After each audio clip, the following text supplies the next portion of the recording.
Si tu es à la recherche du meilleur casque de réalité virtuelle, alors cette vidéo risque de beaucoup t'intéresser. Dans un instant, nous allons te présenter les 5 meilleurs casques VR du moment, sur base d'une analyse détaillée du marché actuel et des avantages ainsi que des inconvénients de chacun des modèles sélectionnés. Ce top 5 n'est pas un ordre précis, mais si tu restes jusqu'à la fin de la vidéo, nous te dirons quel est, selon notre analyse, le casque avec le meilleur rapport qualité-prix. Est-ce que t'es prêt? Alors c'est parti pour ce top 5 des meilleurs casques de réalité virtuelle. LA Giant, fabriqué par l'entreprise Shinecon, a vendu beaucoup de ses casques aux États-Unis grâce à son petit prix et son design correct. La télécommande est vraiment bien conçue, avec de nombreux boutons intuitifs et une bonne prise en main. Les 4 boutons répartis en losange sont d'ailleurs directement inspirés de la Xbox et de la PlayStation. Sur le dessus de ce très beau casque VR, on trouve 3 bagues de réglage. Celle du milieu détermine la focale, tandis que les 2 latérales ajustent la position des lentilles pour qu'elles correspondent à la forme du visage. Curieusement, cette fonction, qui paraît indispensable, n'est pas présente sur tous les modèles. Enfin, sur le côté de l'appareil toujours, une dernière petite bague permet de régler la distance entre le téléphone et ses yeux. De nombreux réglages donc, ce qui est impressionnant pour un casque à un si petit prix. Pour glisser le téléphone dans la chambre, il suffit de déclipser le devant du casque VR, qui est micro-perforé pour permettre la ventilation des smartphones qui chauffent le plus. Attention que le principal défaut des casques VR premier prix, c'est l'absence d'un bouton magnétique. Mais mis à part ce léger défaut, le casque offre l'un des meilleurs rapports qualité-prix en matière d'entrée de gamme. Dans l'ensemble, les avantages du LA Giant casque VR sont un design agréable à l'œil, une bonne ergonomie et un confort optimal, de nombreux réglages pour adapter le casque à sa tête, et une télécommande complémentaire très bien conçue. Et les défauts, juste l'absence de bouton magnétique. La gamme des Samsung Gear a lancé le marché de la réalité virtuelle pour smartphones. Attention cependant, toutes les versions de ce produit ne sont compatibles qu'avec des produits Galaxy. Les casques VR de Samsung demeurent parmi les meilleurs. Si ce ne sont pas les tops de leur catégorie, c'est parce qu'ils sont encore exclusifs à 1 ou 2 smartphones et qu'ils demeurent assez coûteux.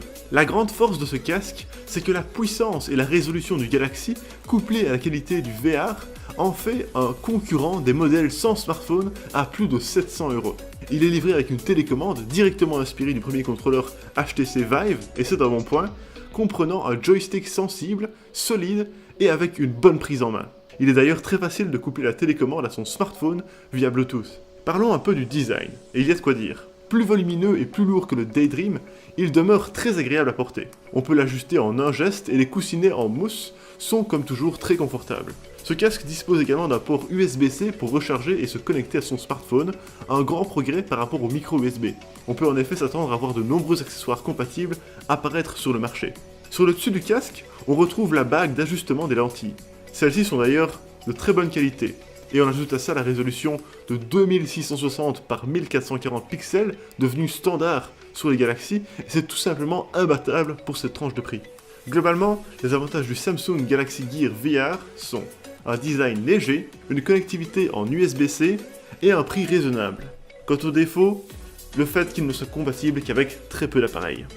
Le HTC Vive fournit à ce jour tout simplement la meilleure expérience VR disponible sur le marché, et pour cause, 2 géants ont travaillé ensemble sur sa réalisation, HTC et Valve. Un petit tour du matériel inclus s'impose. Dans le pack du kit complet, on retrouvera 2 manettes HTC, toute la connectique nécessaire et 2 capteurs infrarouges pour capter les déplacements dans la pièce. Le HTC offre la possibilité de se déplacer dans l'espace. Le minimum requis, c'est au moins 8 mètres carrés d'espace libre, sans meubles, obstacles ou tapis, etc.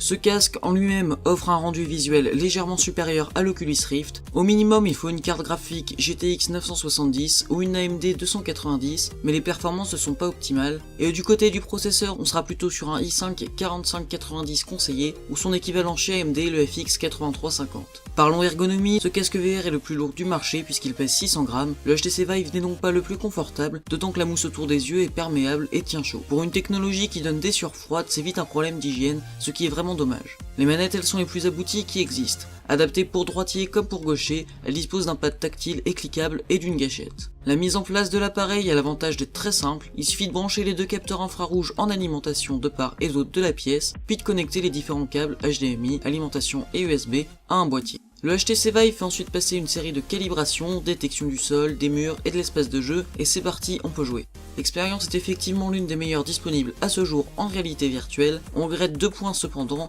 La première, c'est qu'on se retrouve quand même avec pas mal de câbles au sol, et que pour un casque VR qui se veut mobile, c'est vite problématique. La seconde, c'est qu'hors d'une salle dédiée, on s'imagine mal allouer 10 mètres carrés d'espace vide entièrement à cette activité. Pas de migraine, pas de flou, un calibrage 3D parfait, mais ce sont les aspects physiques de l'appareil qui finissent par fatiguer. En résumé, les avantages de l'HTC Vive sont un très large champ de vision, de très bons contrôles en jeu et une mise en simple très simple. Quant aux défauts, on manque de confort lorsqu'on le porte, il nécessite un espace assez grand rien que pour lui, et il est gourmand en performance.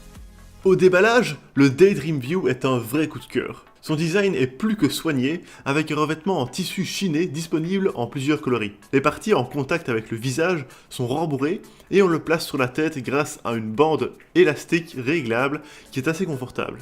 Il est livré avec une petite télécommande et ça, c'est le vrai plus. Elle est petite, minimaliste, super design et rappelle fortement les télécommandes pour vidéoprojecteurs.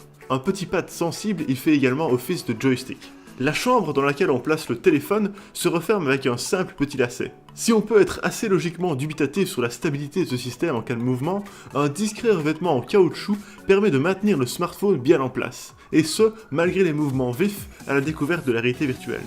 L'espace des lentilles est assez vaste pour les porteurs de lunettes. Il est donc assez agréable à porter, si ce n'est que comme beaucoup de dispositifs, il laisse une trace rouge sur le front et les joues. On notera un petit bémol, contrairement à ses concurrents en matière de VR pour smartphone, la chambre du smartphone n'est pas vraiment close. Avec les volets ouverts, on constate de légères fuites de lumière qui viennent mettre en évidence de petites poussières ou des traces de doigts sur l'écran du téléphone, ce qui est un petit peu dommage. Parmi les jeux Daydream, on retrouve VR Kart Sprints, un rip-off de Mario Kart assez jouissif, ou encore l'excellent Keep Talking and Nobody Explodes. Le Daydream View est également compatible avec Netflix, HBO, Hulu et YouTube. En résumé, les avantages du Google Daydream View sont un design en tissu ultra soigné et minimaliste, le fait qu'il soit super léger à porter, un bon maintien en place du smartphone et une télécommande très pratique. Quant aux défauts, juste les légères fuites de lumière sur l'écran. Lancé en 2016, le casque VR co-développé par Facebook avait fait grand bruit. L'Oculus Rift est livré avec un casque, imposant mais confortable, qui est maintenu sur le sommet du crâne grâce à un second bandeau élastique. On retrouve également une paire d'écouteurs attachés au casque pour une immersion totale. Dans le pack spécial, on a aussi 2 manettes et on pressent d'emblée que l'expérience va être autrement différente de celle des VR pour smartphone. Pour le faire tourner sur un PC et avoir un bon rendu de 1080 par 1200 pixels par œil, il faut une sacrée configuration gaming, à savoir 8 Go de RAM et une Nvidia GTX 970 ou supérieure. Il faut aussi un processeur assez puissant pour gérer ce périphérique supplémentaire, au minimum un Intel i3 et idéalement un i5. En plus des lentilles, l'écran à l'intérieur du dispositif est légèrement incurvé, ce qui couvre également la vision périphérique. Et ce, bien mieux que les casques pour smartphone.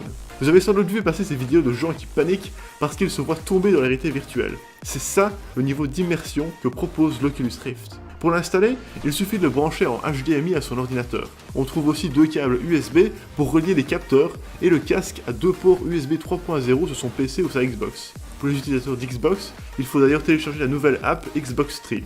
En mettant le casque, il faut avouer qu'il est relativement lourd. Malgré la mousse assez dense, le poids finit par peser sur la nuque au bout d'une heure ou deux d'utilisation, mais rien de trop inconfortable. Il faut vraiment faire attention à bien veiller au réglage de son casque, car si on n'est pas correctement positionné face aux lentilles, on risque d'avoir des migraines. Le petit dispositif audio est vraiment bien pensé, et on peut par exemple l'incliner pour le positionner sur les oreilles. Le son est en stéréo 3D pour renforcer l'immersion. Le design des manettes est vraiment très bon, à tel point que HTC l'a par ailleurs copié.